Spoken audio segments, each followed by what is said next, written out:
Mitochondria, structure and function.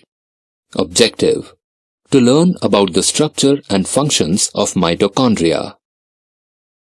Mitochondria are located in the cytoplasm of cells and are among the largest cell organelles within a cell. They are called powerhouses of cells because they convert energy into forms that are usable by the cell. Mitochondria vary in shape from almost spherical to elongated ovals. Mitochondria are bound by two membranes. Each membrane is a phospholipid bilayer with embedded proteins.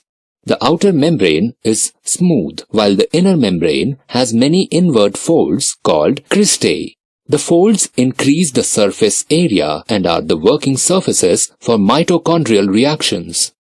The inner membrane is selectively permeable to certain molecules, such as pyruvic acid and adenosine triphosphate ATP. On the cristae, sugar is combined with oxygen to produce ATP, the primary energy source for the cell.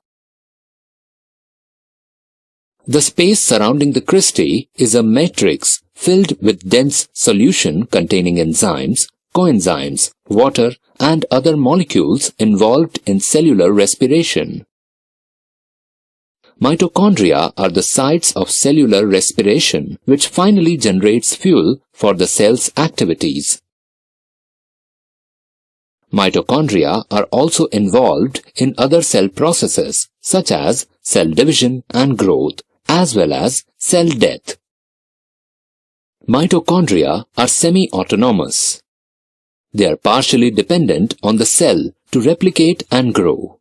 They have their own DNA, ribosomes, and can make their own proteins. Summary: mitochondria are the powerhouses of cells. Mitochondria are involved in the production of energy, cell division, and growth.